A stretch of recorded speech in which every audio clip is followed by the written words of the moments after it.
Bonjour chers élèves, bonjour chers parents. Je suis Koné Daouda, tenant la classe de CM2. Je vais vous entretenir sur une leçon de sciences. Chers élèves, concernant la leçon sur les moyens de défense de l'organisme, quels sont les différents moyens qui existent? Très bien, il existe deux types de moyens de défense de l'organisme. Ce sont les moyens naturels et les moyens artificiels. Pour la leçon du jour, suivons ensemble la situation d'apprentissage. Lors d'un tournoi de handball filles, une élève de CM2 tombe et se blesse au genou. Elle saigne. L'arbitre arrête le jeu et appelle les soigneurs qui rentrent sur le terrain avec une boîte portant le signe plus en rouge. Curieux, les élèves veulent découvrir l'importance de cette boîte et son contenu. De qui s'agit-il? Il s'agit d'une élève de CM2.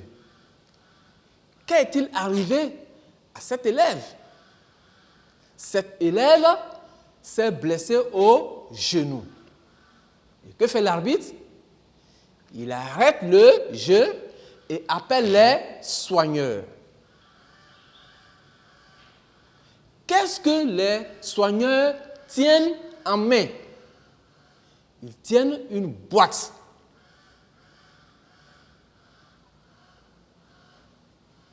Que contient cette boîte?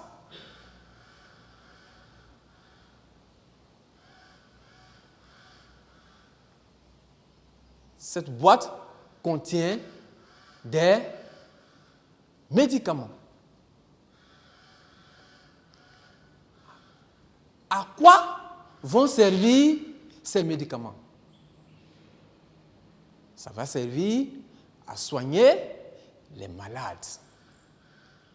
Et cette boîte s'appelle la boîte pharmaceutique.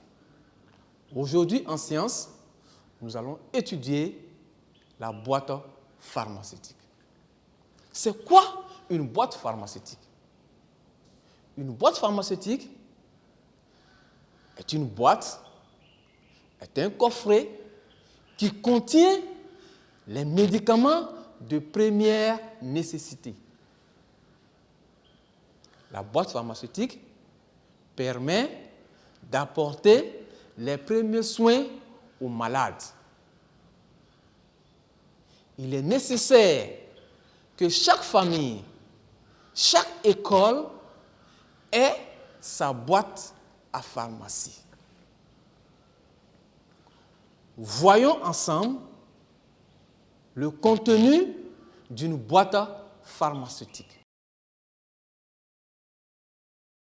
Une boîte pharmaceutique contient des gants. Quelle est l'importance des gants? Les gants protègent les mains pour éviter de contaminer à nouveau la plaie ou de contracter une maladie soi-même. C'est donc dire que les gants protègent le blessé et protègent aussi celui qui apporte les soins au blessé. La boîte pharmaceutique contient aussi du coton. Le coton sert à nettoyer la plaie quand il est imbibé de désinfectant. La bétadine, l'alcool, l'eau oxygénée, le mercurochrome servent à désinfecter les plaies. La poudre ou la pommade antiseptique facilite la guérison, la cicatrisation de la plaie. La compresse, le sparadrap, la bande servent à protéger la plaie, à couvrir la plaie. La paire de ciseaux, elle sert à découper la compresse, le sparadrap ou la bande. Chers parents, ne laissez jamais une boîte pharmaceutique à la portée des enfants parce qu'ils pourraient mal utiliser certains produits qui risquent de mettre leur vie en danger. Il faut donc garder la boîte pharmaceutique loin de la portée des enfants. Chers élèves, je vais vous donner un exercice d'application.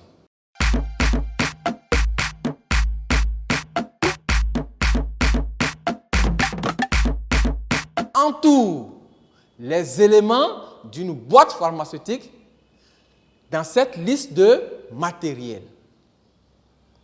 Le coton, l'huile de cuisine, le sparadrap, l'ampoule, le mercurochrome.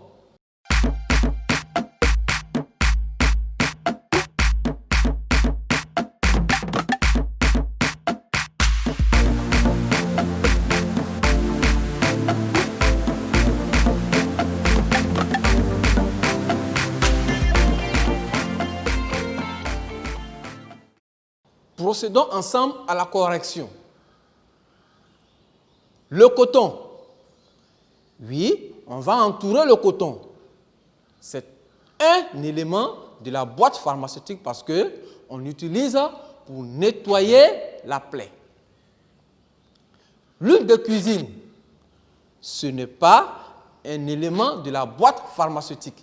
L'huile de cuisine est utilisée en cuisine pour préparer les repas. Le sparadrap. Le sparadrap est effectivement un élément de la boîte pharmaceutique parce que le sparadrap sert à couvrir la plaie, à protéger la plaie. L'ampoule. L'ampoule n'est pas un élément de la boîte pharmaceutique. Donc, on ne l'entoure pas. L'ampoule sert à éclairer. Le mercurochrome, c'est un des éléments de la boîte pharmaceutique. Alors, on l'entoure.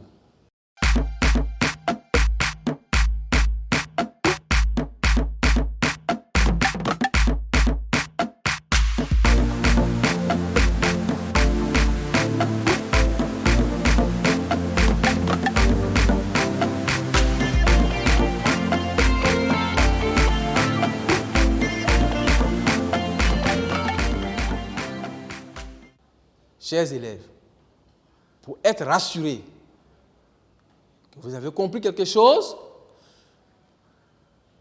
nous allons faire un exercice de maison.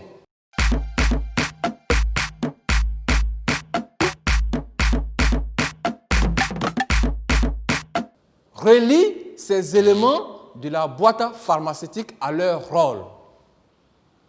À gauche, nous avons les gants, le coton, la paire de ciseaux. Et à droite, il est écrit « sert à découper la compresse, protège les mains pour éviter de contaminer la plaie, sert à nettoyer la plaie. »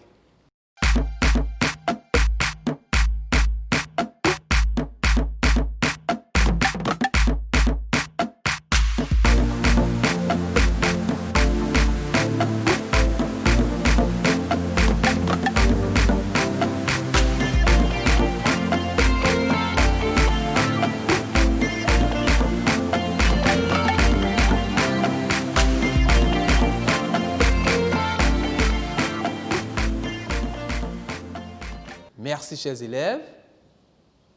À la semaine prochaine. Au revoir.